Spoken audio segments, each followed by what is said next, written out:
Það ekki, árið konir aftur loksins, að hérna á smá pása á þessu, klikkuðum á, eða ég klikkaði á, það komst ekki til því, þetta var alls konar vesen sem var í gangi eftir Stjörnuleikinn, þannig að við þurfum að byrja á honum, hann var ekki... Hann var áhugaverður. Já. Ég var raunverulega sko mjög ánægður með langflest í þessu Stjörnuleik, sem kannski við erum að skipta svolítið niður núna í 6-0. Já. Eftir að Sara kom, þá varum við komið með svona einhvern miðjumann sem svolítið viktir í bæði hæð og líkamsburðum, þannig að við getum farið svolítið niður. Og það hefnaðist á sumuliti vel, en eins og í fyrirleiknum á móti þeim, að þá í fyrri hálfleik þá skoraðar og mikið á okkur úr hröðum upplöpum. Eftir tæknifélag hjá okkur eða kannski það sem var höfuðverkurinn í þessi leik, léleg skotnýting. Það var eiginlega bara mjög svipað og þeir sem sáu Svíaleikinn hjá strákunum í HM sko, að þeirra markmaður er með einhverja 16 varðabolta og það er að vera 12 dauðafæri. Það er erfitt að vinna leik með þessa tölfræði. Já, líka vegna þess að þetta er svolítið tvöfalt. Ég meina, þetta er það versta sem gerist. Ég meina, fólk er komið fram og í dauðafæri og markmaðurinn ver og boltinn fer beint út og þær komast í hraðaklöp á baki á okkur í staðinn, sko. Þannig að þetta segjum að mistu 3-4 skipti fá það hraðaklöp upp úr þessum klikkum okkar, þannig að þetta er þá 6 marka sveifla svona í fljótu bragði. Hún er búin að vera náttúrulega áskoti góð, markmaðurinn hjá Stjörnunni, í vetur, en sama, þetta náttúrulega þetta er mjög mikið. Já, og það er auðvitað búið að tala um það sko að miðað við það að Valur er ekki búin að fá þessa markvörslu, þá er ótrúlegt að þær skuli vera efstar. Það segir svolítið styrk bara hópsins hjá þeim.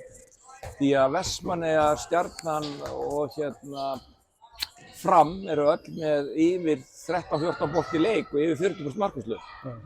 Og svo er KA með eitthvað svipað líka, mjög þétta markvörslu. Þannig að þetta verður enginn þessi lið. Þau hafa að spila svona þolanlega 6-0. Ég er ekkert úr hrifinn af þessu varnarleik hjá þessum liðum, en með svona markvörslu á bak við þá sleppur ýmislegt. Þú ert nú ekkert mikill 6-0 maður þannig séð eða? Ef ég er með mannskapinn í það, það er alveg sama. Ef ég er ekki með mannskapinn í 31, þá spila ég það ekki. Nei, eðlilega. En mér finnst þessi mannskapur sem við erum með þangað til að Sara kemur kannski vera meiri framliggjandi hópur, sko. Hraðari leikmenn og snöggar á fótunum. En það höfum átt ansi marga góða svona varnarkafla, en stöðuleikinn hann er ekki ennþá kominn. Það er það sem vantar. Já. En já, ok. Þannig að við töpuðum þessum leik þegar við fannst staðið með einhverjum 5 mörkum held ég, sem var bara ósköp sanngjörn niðurstaða og það bara þarf á móti þessum liðum sem eru aðeins betri en við. Við þurfum stöðuleika, við þurfum einbeitingu og við megum aldrei missa okkur neitt, sko. Það þarf að halda aga. Já, og það er svolítið að trufla okkur, ótímabær skot og svo bara þetta kæruleysi, geturleysi í dauðafærunum. En búin að afgreiða Stjörnuna það ekki, eða eitthvað fleira sem við viljum taka? Nei, ég meina það var bara mjög lærdómsríkur leikur og það sem var ánægilegt við það. Fólk var auðvitað bara mjög óhress með þetta og við gátum sýnt þeim fram á og þær tóku því bara að við gætum gert betur hérna á nokkrum vígstöðum.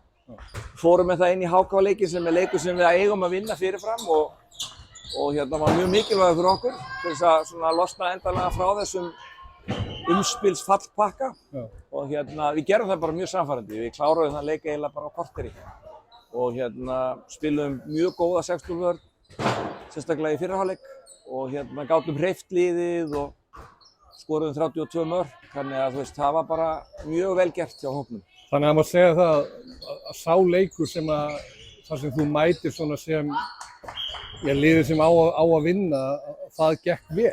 Já, það hafa leyst vel hingað til. Við erum með 2 sigra á móti HK, 2 á móti Selfossi og þetta er sá mest samfærandi af þeim. Þetta var eiginlega bara svona, við afgreiddum þennan leik bara, mjög vel. Og svo tókum við einn sigur á móti KA, sem var mjög gott fyrir okkur. Já. Og við eigum eftir að spila við KA fyrir norðan og við eigum eftir að spila við HK og Selfoss heima. Og svo vona ég að við förum að krækja í einhver stærri höfuðlið. Já, taka einn Ég veit, fyrir mig er það ekkert óvænt, Nei. en ég veit að það hægara sagt en gert, því að það sem við erum búin að vera að tala að fá svona hóp til þess að halda aga skipulagi og einbeitingu í 60 mínútur, að það kannski það sem er stóra þrautin í dag, sko. Við eigum rosa fína kafla og leikmenn þegar þeir eru að spila vel, þá eru þeir að spila mjög vel. Svo getur bara eitthvað eitt atvik, eitt skot í stöng eða eitt rangur dómur að þeirra mati eða eitthvað. Og þá eru það bara mættar eitthvað menntaskólaball, skilur við. Þeir missa hausinn. Svakalega. Já, eins og við vitum náttúrulega með ungliða, það er yfirleitt það sem er, hvað við segja, það sem er challenge eða í því að halda haus með svona unga leikmenn. Já, og ég meina, þú veist, þetta er bara að segja sömu hlutina aftur og vonast til þess á endanum að þá, mér finnst það svona aðeins vera að koma, mér finnst svona sumt af því sem maður hefur verið að tala í allan vetur og er orðin frekar pirraðar á að skuli ekki vera komið inn, að það er svona að fara að glitta í suma hluti og dropinn hola steininn og það er bara, þú veist. Það er frábært, við höldum áfram, það styttist í þessu, hvað næsti leikur, það er hvað? Það er á morgun við Val, úti. Já. Og svo eigum við á miðvikudaginn útileik í gömlu Safamýrinni við Víking í bikar. 8 liða úrslitum í bikar. Já. Og það væri mjög gaman ef við klárum þann leik og komumst inn í höll. Það væri mjög gott. Já, þetta er bara þessi leikur og vinna hann og þá ertu komin í Final Four. Já. Það yrði mjög gaman fyrir þennan hóp. Já. Og svo ef okkur tekst að halda í þetta 5. eða 7. sæti í deildinni, þá fáum við allavega 1 innvígi upp fyrir okkur. Og þar væri svona möguleiki ef það gengur vel að vinna fram á vor að ég fylg að koma óvart þar. Það væri rosa gaman. Geggjað, herru, við hlökkum til að höldum þessu áfram. Takk. Takk fyrir.